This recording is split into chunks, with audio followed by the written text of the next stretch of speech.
आंदोलन के दिनों में देश के कोने कोने में राष्ट्रीय गौरव, देशभक्ति और एकता की भावना को जगाने वाला वंदे मातरम केवल एक गीत नहीं है, बल्कि भारत के स्वतंत्रता संग्राम की भावना, मातृभूमि के प्रति प्रेम और राष्ट्रीय एकता का एक जीवंत प्रतीक है। इस राष्ट्रगीत की आज 150वीं वर्षगांठ है और इस मौके पर डीडी न्यूज भी आपके लिए लेकर आया है वंदे मातरम से जुड़े कुछ अहम तथ्य, जो हमारे खास सेगमेंट आप वंदे मातरम में देखेंगे।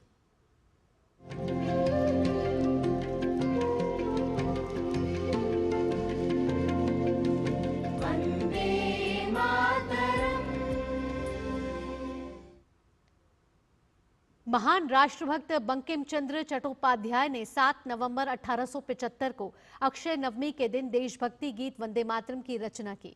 वंदे मातरम गीत ब्रिटिश शासन के खिलाफ प्रतिरोध का एक शक्तिशाली माध्यम बना, जिससे आम जनता ने स्वतंत्रता की लड़ाई में प्रेरणा पाई। धीरे धीरे वंदे मातरम आजादी के हर सिपाही का स्वर बन गया। आजादी के बाद भी ये देश को एक सूत्र में पिरोने का काम कर रहा है।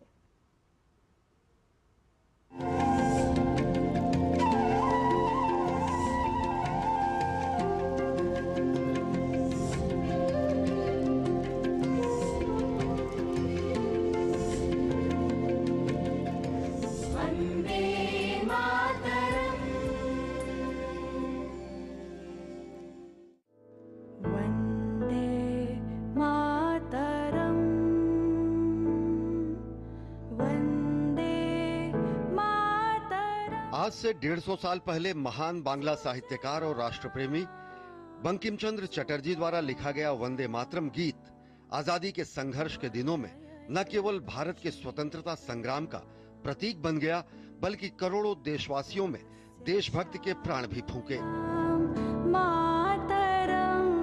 वंदे मातरम की रचना ब्रिटिश सत्ता के विरोध और देश प्रेम की भावना से ओतप्रोत एक ऐसी कहानी है जिसने स्वतंत्रता संघर्ष को नए आयाम दिए।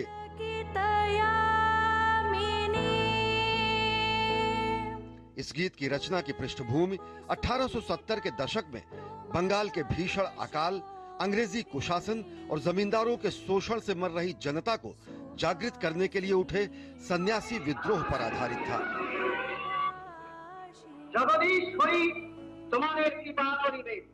वंदे मातरम प्रसिद्ध उपन्यास आनंद मठ का एक भाग है। दरअसल गुलामी के दिनों में ब्रिटिश सरकार ने एक तुगलकी फरमान जारी करते हुए कहा कि भारत में गॉड सेव द क्वीन नामक विदेशी गीत गाया जाएगा। राष्ट्रवादियों ने ब्रिटिश सरकार द्वारा थोपे जाने वाले इस औपनिवेशिक गीत को अपनाने से साफ इनकार कर दिया। गुलामी के प्रतीक ब्रिटिश सरकार के इस फैसले के विरोध में बंकिम चंद्र चटर्जी ने 7 नवंबर 1875 को अक्षय नवमी के दिन देशभक्ति गीत वंदे मातरम की रचना की।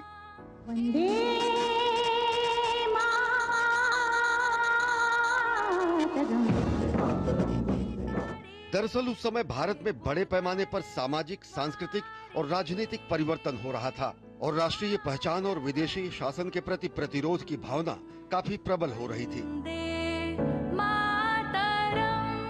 ऐसे में वंदे मातरम गीत ने मां भारती को शक्ति, समृद्धि और दिव्यता के प्रतीक के रूप में प्रस्तुत किया और भारत की एकता और आत्मसम्मान की भावना को जागृत करते हुए उसे एक काव्यात्मक स्वरूप दिया। जल्द ही ये गीत राष्ट्र के प्रति भक्ति, समर्पण और अमरता का प्रतीक बन गया और आज भी यह गीत भारत की भाषाई और सांस्कृतिक विविधता में एकता का प्रतीक है। वंदे मातरम गीत आजादी के हर सिपाही का स्वर बन गया। क्या क्रांतिकारी और क्या अहिंसा के पुजारी सभी इसका उद्घोष करते थे और समय के साथ संस्कृत के दो शब्द वंदे और मातरम ने पूरे भारत और भारतीय भाषाओं को एकता के सूत्र में बांध दिया। स्वतंत्रता संग्राम के दिनों में विष्णु दिगंबर पुलस्कर वंदे मातरम को हर कांग्रेस अधिवेशन में गाते थे। एक बार तो मोहम्मद अली जब उन्हें रोकने की कोशिश की तो उन्होंने मोहम्मद अली की बातों को नकारते हुए इसे गाया।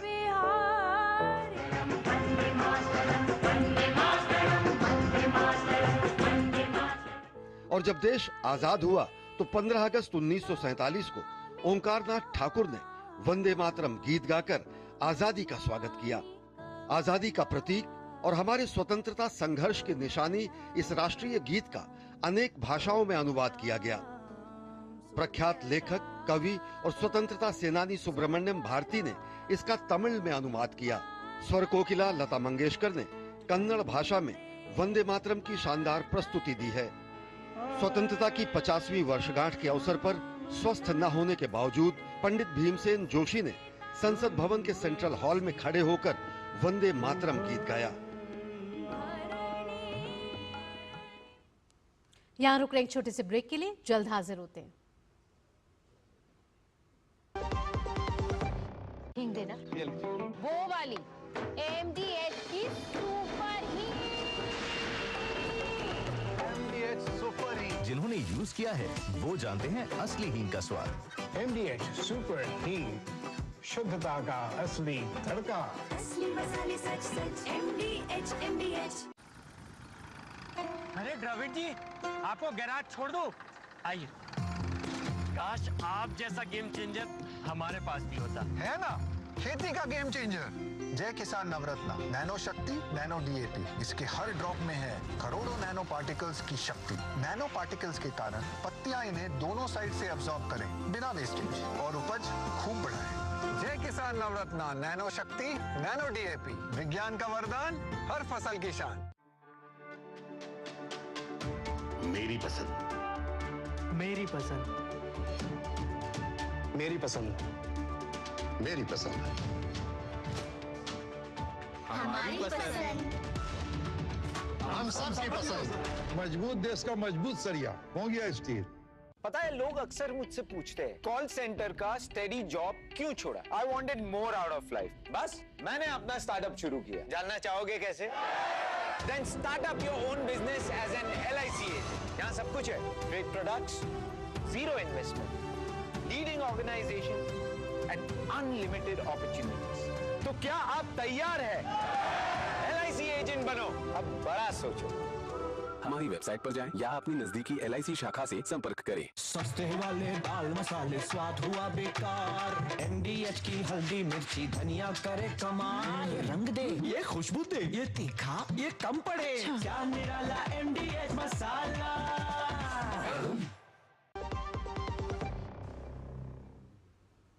ब्रेक के बाद आपका स्वागत है।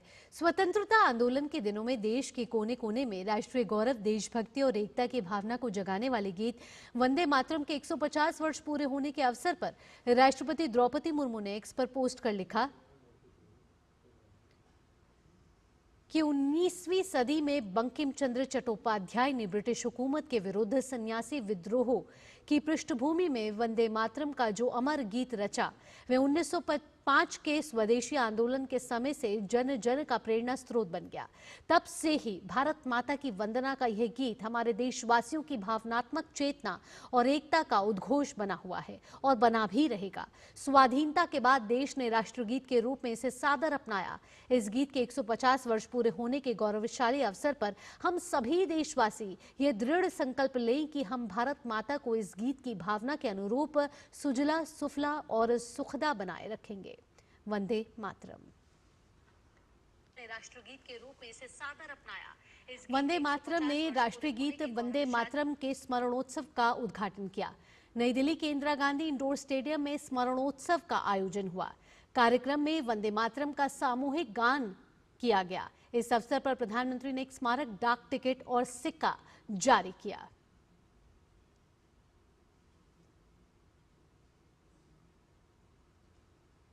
साथ ही पीएम ने वंदे मातरम 150.in वेबसाइट का भी शुभारंभ किया। राष्ट्रीय गीत वंदे मातरम के 150 वर्ष पूरे होने के उपलक्ष्य में स्मरणोत्सव का आयोजन किया जा रहा है। ये उत्सव इस साल 7 नवंबर से अगले साल 7 नवंबर तक चलेगा। वंदे मातरम गीत बंकिम चंद्र चट्टोपाध्याय ने 7 नवंबर 1875 को लिखा था।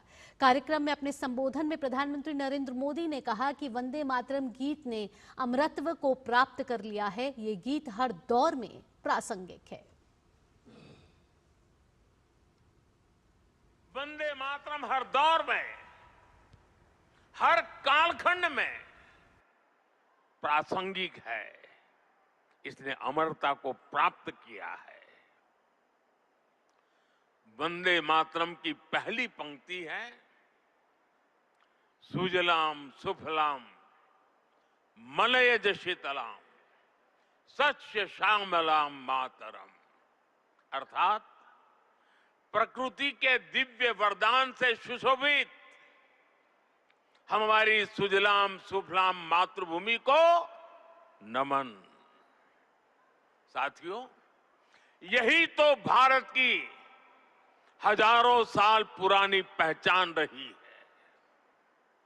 यहां की नदियां, यहां के पहाड़, यहां के वन, वृक्ष और यहां की उपजाऊ मिट्टी, ये धरती हमेशा सोना उगलने की ताकत रखती है।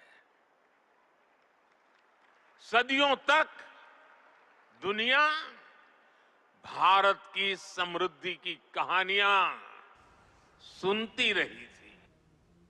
प्रधानमंत्री नरेंद्र मोदी ने राष्ट्रीय गीत वंदे मातरम के स्मरणोत्सव कार्यक्रम में आयोजित प्रदर्शनी का भी अवलोकन किया।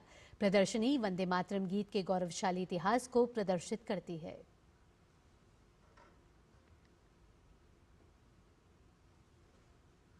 पीएम ने कहा कि 1937 में वंदे मातरम के विभाजन ने देश में बंटवारे का बीज बो दिया था।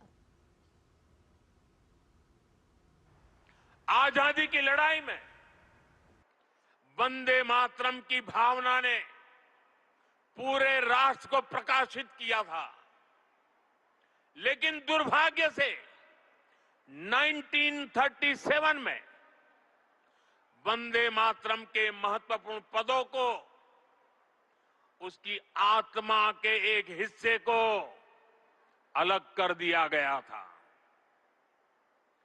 वंदे मातरम को तोड़ दिया गया था, उसके टुकड़े किए गए थे। वंदे मातरम के इस विभाजन ने देश के विभाजन के बीज भी बो दिए थे। राष्ट्र निर्माण का ये महामंत्र, इसके साथ ये अन्याय क्यों हुआ, ये आज की पीढ़ी को भी जानना जरूरी है, क्योंकि वही विभाजनकारी सोच देश के लिए आज भी चुनौती बनी हुई है। स्मरणोत्सव में प्रधानमंत्री ने कहा कि भारत में मां जननी भी है और पालनहारिणी भी है, और अगर संतान पर संकट आ जाए तो मां संहारकारिणी भी है। राष्ट्र को एक जियो पॉलिटिकल एंटिटी मानने वालों के लिए राष्ट्र को मां मानने का विचार हैरानी भरा हो सकता है, लेकिन भारत अलग है। भारत में मां जननी भी है और मां पालनहारिणी भी है। अगर संतान पर संकट आ जाए तो मां संहारकारिणी भी है। राष्ट्र को मां और मां को शक्ति स्वरूपा नारी मानने का ये विचार, इसका एक प्रभाव ये भी हुआ कि हमारे स्वतंत्रता संग्राम स्त्री पुरुष सबकी भागीदारी का संकल्प बन गया। हम फिर ऐसे भारत का सपना देख पाए जिसमें महिला शक्ति राष्ट्र निर्माण में सबसे आगे खड़ी दिखाई देगी। गृह मंत्री अमित शाह ने पटना में स्वदेशी संकल्प पत्र से शपथ ली और देशभक्ति के प्रति अपने संकल्प को दोहराया। इस दौरान गृह मंत्री ने कहा कि वंदे मातरम आजादी के उद्घोष का संदेश बना है। साथ ही गृह मंत्री ने कहा कि ओलंपिक में जीतने के बाद भारतीय हॉकी टीम ने जब सामूहिक वंदे मातरम गाया तो तय हुआ कि देश जब भी आजाद होगा, ये देश को एक सूत्र में पिरोने का काम करेगा। जीवन में भारतीय भाषाओं का उपयोग करूंगा।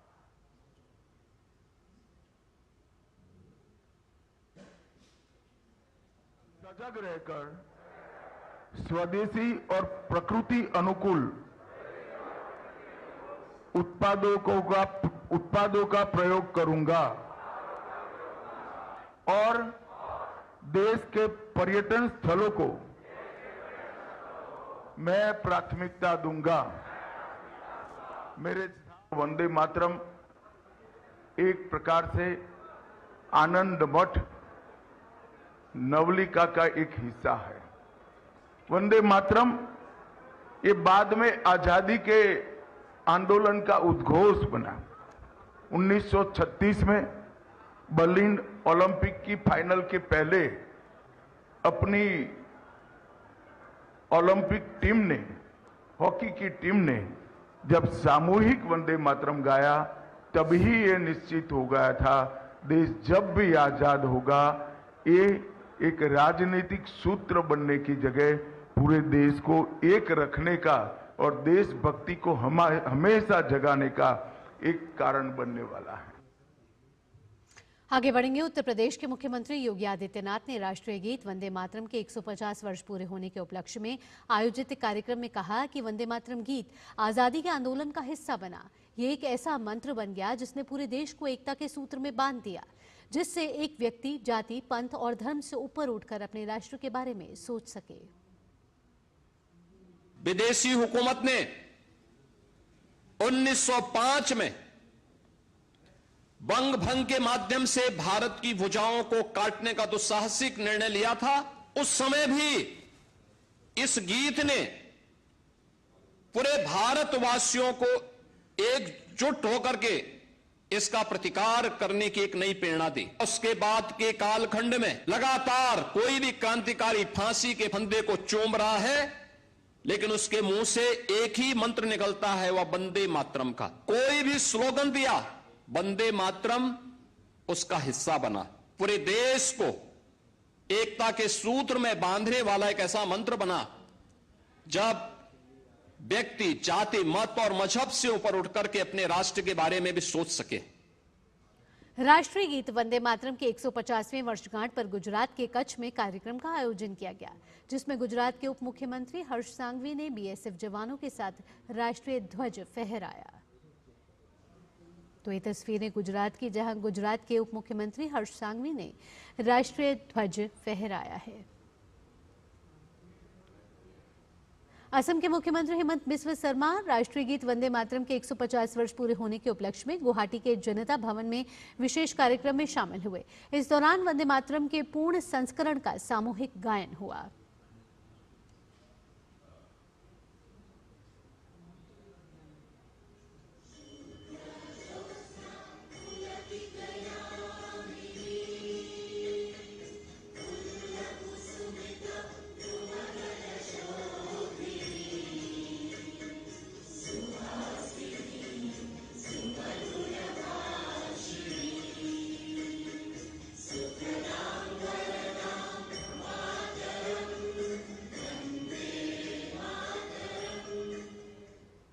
वंदे मातरम के 150 वर्ष पूरे होने के अवसर पर बीकानेर में प्रभात फेरी के साथ कार्यक्रम की शुरुआत हुई। प्रभात फेरी में सबसे आगे राष्ट्रीय और अंतर्राष्ट्रीय साइकिल धावक रहे।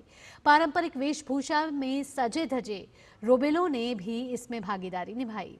इसके बाद पुलिस के जवानों, एनएसएस, एनसीसी और स्काउट गाइड के प्रतिनिधि, शिक्षक, विद्यार्थी और आमजन का कारवां शहीद स्मारक पहुंचा, जहां शहीदों के प्रति कृतज्ञता प्रकट करते हुए श्रद्धांजलि अर्पित की गई। इस दौरान स्वतंत्रता सेनानियों के परिजनों का सम्मान किया गया। राष्ट्रगीत वंदे मातरम के 150 वर्ष पूरे होने के अवसर पर कोटा के उम्मेद स्टेडियम में कार्यक्रम आयोजित किया गया। इस अवसर पर स्कूल, पुलिस और आर्मी की बैंड प्रस्तुतियां दी गईं। इस दौरान राज्य में मंत्री Gautam Kumar, deputy CM doctor Premchand Bairwa, शिक्षा मंत्री मदन दिलावर के साथ ही अन्य गणमान्य लोग मौजूद रहे।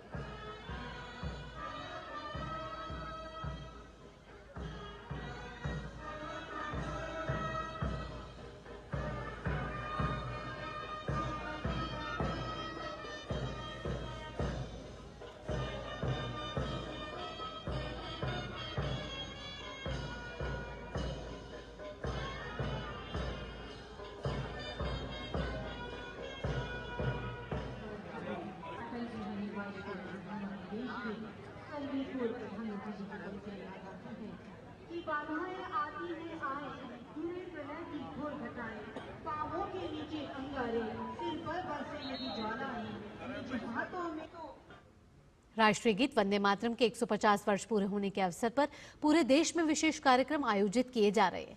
इस अवसर पर राज्य मंत्री श्रीपद येसो नायक ने देशवासियों को शुभकामनाएं दी और राष्ट्रीय गीत के ऐतिहासिक महत्व पर प्रकाश डाला। वंदे मातरम स्वतंत्र सेनानियों को जागृत करने का जो मंत्र हम आज गा रहे हैं, इसको 150 साल आज पूरे हो रहे हैं। इस मंत्र ने निश्चित तौर से भारत को आज़ादी देने में बहुत मदद की। इस वंदे मातरम का जो कुछ मकसद था, इस मातृभूमि के ऊपर जिसका प्रेम था, और इस प्रेम के खातिर लाखों स्वतंत्र सेनानियों ने अपने जान की कुर्बानी इस देश के स्वातंत्र्य के लिए दे दी। और ये सुनते सुनते हमारी मातृभूमि को फिर एक बार परकियों के आक्रमणों से मुक्त करना, यही उनका मकसद था। साथ ही उत्तराखंड के राज्यपाल retired lieutenant general Gurmeet Singh और मुख्यमंत्री पुष्कर सिंह धामी राष्ट्रीय गीत वंदे मातरम के 150 वर्ष पूरे होने के उपलक्ष्य में एक कार्यक्रम में शामिल हुए। देहरादून पुलिस लाइन में आयोजित कार्यक्रम में वंदे मातरम के पूर्ण संस्करण का सामूहिक गायन हुआ।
हिमाचल में भाजपा प्रदेश उपाध्यक्ष विपिन सिंह परमार ने भी शुभकामनाएं दी और राष्ट्रगीत के ऐतिहासिक महत्व पर प्रकाश डाला। विपिन सिंह ने कहा कि वंदे मातरम सिर्फ एक गीत नहीं, बल्कि ये भारत की स्वतंत्रता संग्राम की आत्मा रहा है। वंदे मातरम के ऊपर अलग अलग कार्यक्रम पूरे प्रदेश में होने वाले हैं। 1875 में बंकिम चंद्र चट्टोपाध्याय जी ने लिखा और 1895 में इसको ठाकुर रविंद्रनाथ टैगोर जी ने इसको गाया था। वंदे मातरम एक जुनून था, एक नारा था, एक कविता नहीं। इस देश के वीर क्रांतिकारियों के लिए, जिन लोगों ने देश के लिए कुर्बानी दे दी, राष्ट्रीय गीत की जो महत्वता है वो हम जन जन तक इसको सामूहिक रूप से पूरे देश में वाचन करवाएंगे और उस वाचन में पूरा समाज आएगा। और बुलेटिन में वक्त हो चला एक छोटे से ब्रेक का, लेकिन ब्रेक के बाद जब लौटेंगे तो बात करेंगे बिहार विधानसभा चुनाव की। लाल रंग इसका अपार, तीखा कम है फिर भी स्वाद, बेमिसाल बेमिसाल MDH Kashmiri, MDH Kashmiri. MDH। जब धरती चीर कर निकलता है लोहे का पत्थर और मिलता है मोंगिया के जोश से, फिर तपता है, पिघलता है और बनता है फौलाद। अब होता है सरिया सारी खूबियों के साथ। मोंगिया स्टील, मजबूत देश का मजबूत सरिया। ब्रेक के बाद आपका स्वागत है। आइए आगे बढ़ते हुए अब बात कर लेते हैं बिहार विधानसभा चुनाव की, जहां पहले दौर का मतदान कल शांतिपूर्ण संपन्न हो गया। पहले दौर में रिकॉर्ड 64.66% वोट डाले गए और इसी के साथ 1314 प्रत्याशियों की सियासी किस्मत ईवीएम मशीनों में बंद हो गई। अब 14 नवंबर को मतगणना होगी। पहले दौर में चुनौती पेश कर रहे प्रमुख उम्मीदवारों में उप मुख्यमंत्री सम्राट चौधरी और विजय कुमार सिन्हा के साथ नीतीश मंत्रिमंडल के 16 मंत्री और राजद नेता तेजस्वी प्रताप यादव शामिल हैं। छुटपुट घटनाओं को छोड़कर मतदान कुल मिलाकर शांतिपूर्ण रहा।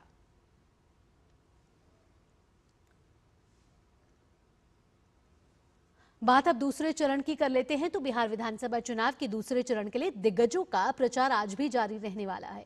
प्रधानमंत्री और बीजेपी के वरिष्ठ नेता नरेंद्र मोदी आज बिहार में 2 स्थानों पर चुनावी रैली करेंगे। प्रधानमंत्री दोपहर 1:30 बजे के बाद औरंगाबाद में जनसभा करेंगे और जिले की गोह, ओबरा, नवीनगर, कुटुंबा, रफीगंज और औरंगाबाद विधानसभा सीट पर एनडीए प्रत्याशियों के पक्ष में वोट मांगेंगे। इसके बाद लगभग 3:30 बजे भभुआ में उनकी जनसभा होगी। वहीं प्रधानमंत्री मोदी कैमूर जिले की भभुआ विधानसभा सीट के एनडीए उम्मीदवार के लिए प्रचार करेंगे। भाजपा के स्टार प्रचारक और गृह मंत्री अमित शाह आज बिहार में कई रैलियां करेंगे, साथ ही सार्वजनिक कार्यक्रमों में हिस्सा लेंगे। अमित शाह जमुई, झाझा और चकाई में विशाल जनसभाओं को संबोधित करेंगे। एनडीए प्रत्याशियों के समर्थन में मतदाताओं से वोट देने की अपील करेंगे। दोपहर करीब 1:30 बजे उनका कार्यक्रम भागलपुर जिले की पीरपैंती, कहलगांव, बिहपुर और गोपालपुर में है, जहां वो एक बड़ी चुनावी रैली को संबोधित करेंगे। शाम को अमित शाह पूर्णिया पहुंचेंगे, जहां वो रोड शो करेंगे।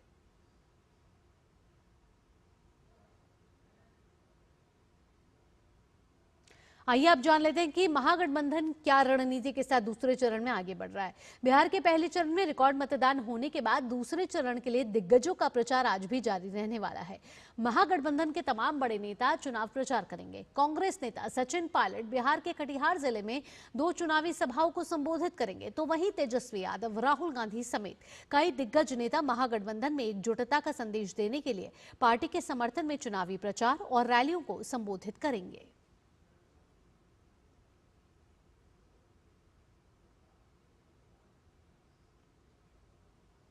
और बिहार विधानसभा चुनाव के दूसरे चरण के चुनाव के लिए नेताओं ने अब कमर कस ली है। 11 तारीख को 122 सीट पर होने वाले चुनाव प्रचार के लिए दिल्ली समेत देश भर के नेताओं ने डेरा डाल रखा है। आइए देखते हैं कि कैसे एनडीए और महागठबंधन में बयानों के तीर इस समय चल रहे हैं।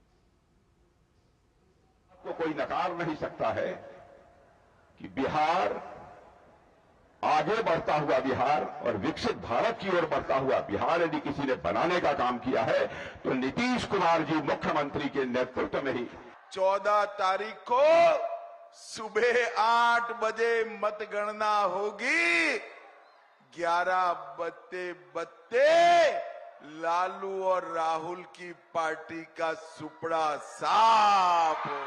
याद रखिए, ये महागठबंधन कांग्रेस आरजेडी के रूप में झूठ का पुलंदा लेकर के झूठे वायदे करने के लिए आपके बीच आया है, और हम लोग तो मोदी जी के नेतृत्व में जो बोलते हैं वो करके दिखाते हैं। भगवान राम के लिए भी ये हमारे कांग्रेस और कांग्रेस के साथ वाले लोग जीवन भर प्रमाण पूछते रहिए। सुप्रीम कोर्ट, हाई कोर्ट, कहां पैदा हुए राम, किसने देखे, कौन प्रमाण देगा।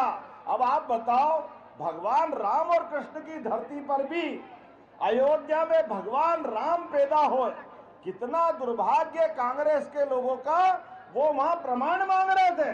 तेजस्वी यादव ने क्या बोला कि हमारा सरकार आने से हम वक्फ कानून को दोबारा लेके आऊंगा।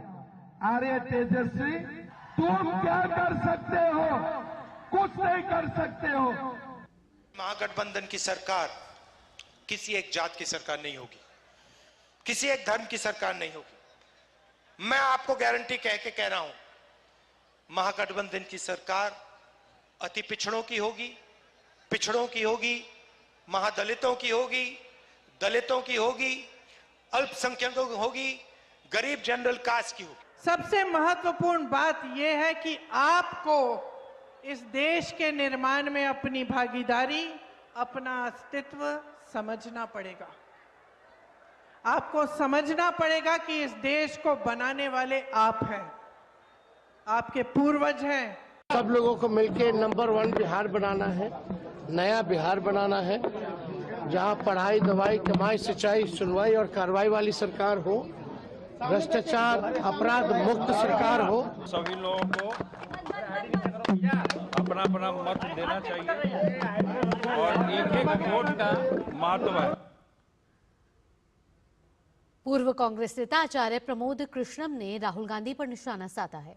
आचार्य प्रमोद कृष्णम ने कहा कि राहुल गांधी देश को लूटना चाहते हैं, इसलिए वे हर चीज में चोरी का आरोप लगाते हैं।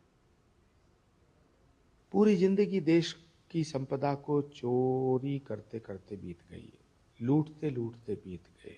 कभी कहते हैं राफेल में चोरी हुई, कभी कहते हैं वोट चोरी हुई, कभी कहते हैं कि साहब जो अडानी ने चोरी कर ली, कभी कहते हैं अंबानी ने चोरी कर ली, कभी कहते हैं संसद खराब है। तो बेसिकली इनका जो विश्वास है वो भारतीय लोकतंत्र और भारत के संविधान में नहीं है, भारत की संसद में नहीं है, भारत की सर्वोच्च अदालत में नहीं है, सनातन में नहीं है। ये सनातन विरोधी लोग हैं। प्रधानमंत्री कल अपने पहुंचने वाले हैं संसदीय क्षेत्र। प्रधानमंत्री नरेंद्र मोदी कल अपने संसदीय क्षेत्र वाराणसी में 4 नई वंदे भारत ट्रेनों को झंडी दिखाएंगे। नई वंदे भारत एक्सप्रेस ट्रेनें बनारस खजुराहो, लखनऊ सहारनपुर, फिरोजपुर दिल्ली और एर्नाकुलम बेंगलुरु मार्गों पर चलेगी। ये यात्रा समय में कमी लाएगी, इनमें क्षेत्रीय गतिशीलता बढ़ेगी और कई राज्यों में पर्यटन के साथ ही व्यापार को बढ़ावा मिलेगा। बनारस खजुराहो वंदे भारत एक्सप्रेस इस रूट पर सीधी कनेक्टिविटी प्रदान करेगी और वर्तमान में चल रही विशेष ट्रेनों की तुलना में लगभग 2 घंटे 40 मिनट की बचत करेगी। ये ट्रेन वाराणसी, प्रयागराज, चित्रकूट और खजुराहो को जोड़ेगी। लखनऊ सहारनपुर वंदे भारत एक्सप्रेस लगभग 7 घंटे 45 मिनट में यात्रा पूरी करेगी, जिससे यात्रा समय में लगभग 1 घंटे की बचत होगी। इससे लखनऊ, सीतापुर, शाहजहांपुर, बरेली, मुरादाबाद, बिजनौर और सहारनपुर के यात्रियों को बहुत लाभ होगा। फिरोजपुर दिल्ली वंदे भारत इस रूट पर सबसे तेज चलने वाली ट्रेन होगी, जो अपनी यात्रा मात्र 6 घंटे 40 मिनट में पूरी कर लेगी। ये दिल्ली और पंजाब के फिरोजपुर, भटिंडा और पटियाला जैसे प्रमुख शहरों के बीच संपर्क को मजबूत करेगी। कल शुरू होने वाली नई वंदे भारत ट्रेनों में दक्षिण भारत के एर्नाकुलम बेंगलुरु वंदे भारत एक्सप्रेस भी शामिल है। ये प्रमुख आईटी और वाणिज्यिक केंद्रों को जोड़ेगी और यात्रा समय में 2 घंटे से ज्यादा की कमी लाएगी। ये रूट केरल, तमिलनाडु और कर्नाटक के बीच आर्थिक कार्यकलापों और पर्यटन को बढ़ावा देगा, जिससे क्षेत्रीय विकास और सहयोग में सहायता मिलेगी। भाजपा नेता मिथुन चक्रवर्ती ने एसआईआर का विरोध करने को लेकर ममता बनर्जी की आलोचना की है। मिथुन चक्रवर्ती ने कहा कि ये लोग अफवाहें फैलाकर और डराकर लोगों को खुश करना चाहते हैं।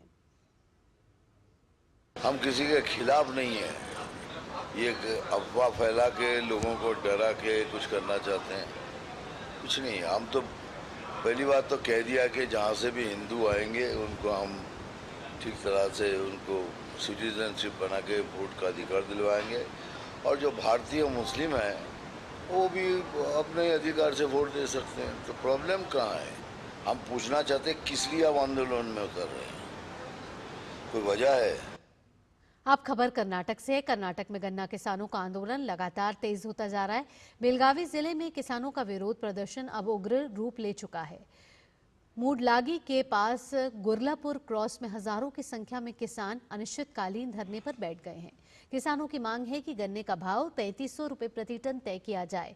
किसान संगठनों का कहना है कि जब तक सिद्धारमैया सरकार उचित मूल्य तय नहीं करती, किसानों का आंदोलन जारी रहेगा। वहीं इस बीच कर्नाटक के मुख्यमंत्री सिद्धारमैया आज बेंगलुरु में किसान नेताओं के साथ बैठक करेंगे।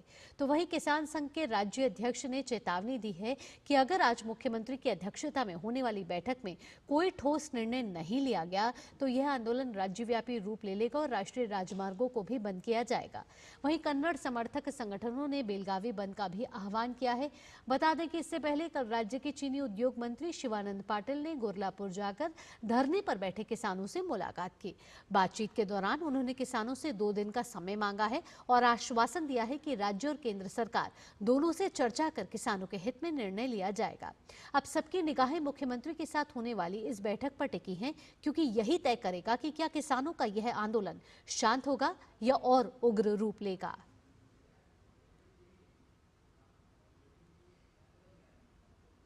दो नवंबर से 20 दिसंबर तक रियाद में ग्लोबल हार्मनी इनिशिएटिव का दूसरा संस्करण आयोजित हो रहा है। इसे लेकर भारत सऊदी अरब संबंधों में इसकी प्रासंगिकता पर पूर्व भारतीय राजनयिक जिक्र उर रहमान ने की डीडी न्यूज से खास बातचीत। हमारे साथ रियाद में हैं भारत के पूर्व राजदूत ज़कीउर रहमान जी, और ये यहाँ पर सऊदी अरेबिया में भी पहले सर्व कर चुके हैं। चलिए उनसे बात करते हैं। ग्लोबल हार्मनी इनिशिएटिव का दूसरा संस्करण चल रहा है रियाद में। आप बहुत पहले से इससे एसोसिएटेड हैं। कुछ बताइए कि जहाँ तक हम क्रॉस कल्चरल कनेक्ट की बात करते हैं, जो अलग अलग संस्कृतियाँ हैं उनकी मेल की बात करते हैं, तो वो इस इनिशिएटिव से कैसे आगे बढ़ रहा है? देखिए, ये एक ऐसा इनिशिएटिव इन्होंने लिया है जो खाली क्रॉस कल्चरल नहीं है, लेकिन एक दूसरे के साथ मिलना, ये बहुत इम्पोर्टेंट है। आप देखिए कि पहले सऊदी जो हैं वो कभी दूसरी बाहर की कम्युनिटी से ज़्यादा मिलते नहीं थे, ना उनकी औरतों से कोई इंटरेक्शन होता था।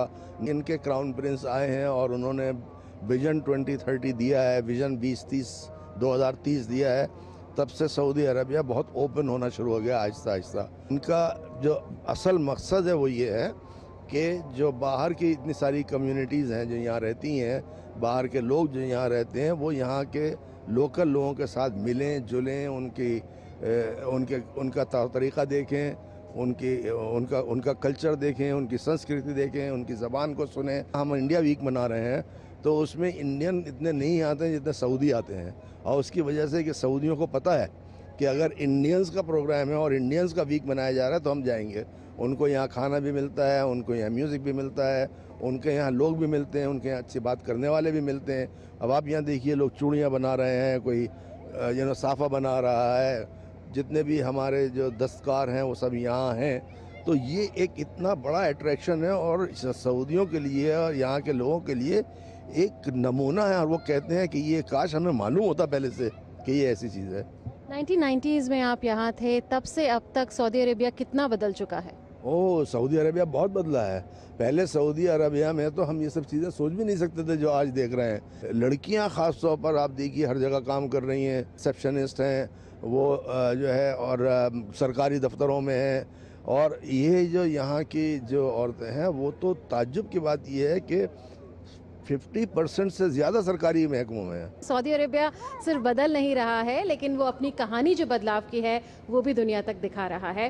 कैमरामैन प्रमोद नेगी के साथ मैं मुनमुन भट्टाचार्य, रियाद से दूरदर्शन न्यूज़ के लिए। रियाद में आयोजित ग्लोबल हार्मनी इनिशिएटिव के दौरान भारतीय कलाकारों और सांस्कृतिक समूहों ने मनमोहक प्रस्तुति दी। डीडी न्यूज़ के संवाददाता मुनमुन भट्टाचार्य ने सुवेदी पार्क से ये रिपोर्ट भेजी है। हमारे साथ भारत से आया हुआ एक कल्चरल ट्रूप है जो परफॉर्म करने जा रहा है ग्लोबल हार्मनी इनिशिएटिव में रियाद में। चलिए उनसे बात करते हैं। आप बताइए कि आप क्या परफॉर्मेंस करने वाले हैं? हम लोग है ना चंडामेलम परफॉर्म कर रहे हैं। चंडामेलम केरल का ट्रेडिशनल परकशन इंस्ट्रूमेंट है, वो हम परफॉर्म कर रहे हैं। हम लोग पूरा इधर काम कर रहे हैं, इंडिया से नहीं आया, हम लोग इधर काम कर रहे हैं, पार्ट टाइम इधर आ रहे हैं रियाद फेस्टिवल के लिए। लेकिन मूल तो आप इंडिया से ही हैं, मूल तरीके से? हाँ, इंडिया से जी, इंडिया केरला से हम लोग। कैसा लग रहा है यहाँ पर आपको परफॉर्म करके? बहुत अच्छा है। ये रियाद सीजन का हमारा बिगेस्ट प्रोग्राम। कितनी तैयारी करनी पड़ती है इसके लिए? हम अच्छी तरह से प्रैक्टिस वगैरह करके और इधर शो करके हम लोग करते हैं। हमारे साथ एक बच्ची भी है, आपका क्या रोल रहेगा? ये भी झंडा करते हैं, ये भी झंडा आता है। अच्छा, what is your role going to be here? She is also a performer, but she have age issue. After above 15 years only they can perform. She is also a good chanda performer.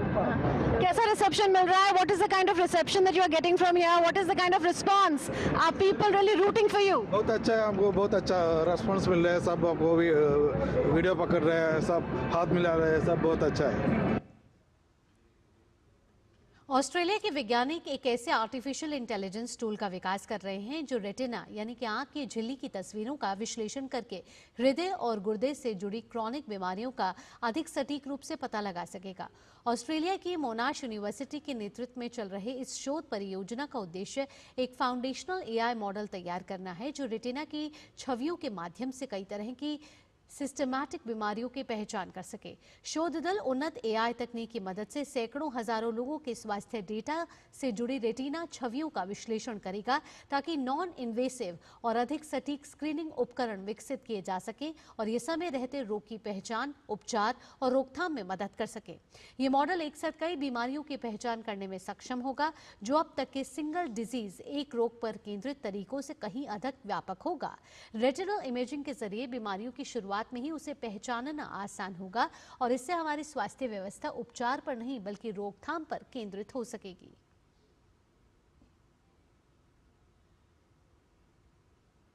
खेल से जुड़ी खबरों का रुख कर लेते हैं। ICC महिला क्रिकेट विश्व कप 2025 का खिताब जीतने वाली भारतीय महिला क्रिकेट टीम के खिलाड़ियों का अब अपने गृह नगर पहुंचने का सिलसिला शुरू हो चुका है। इसी कड़ी में आज भारतीय टीम की धुरंधर खिलाड़ी अमनजोत कौर और हरलीन देओल का मोहाली एयरपोर्ट पर जोरदार स्वागत किया गया। इन दोनों के स्वागत के लिए भारी संख्या में लोग मौजूद रहे, जिन्होंने माला पहनाकर और ढोल नगाड़े के साथ इन खिलाड़ियों का स्वागत किया।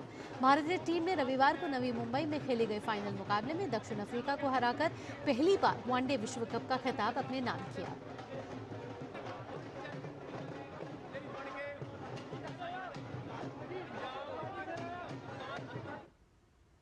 इसी के साथ इस बुलेटिन में इतना ही। देश और दुनिया की बाकी खबरों के लिए जुड़े रहिए डीडी न्यूज के साथ। दीजिए अनुमति, नमस्कार।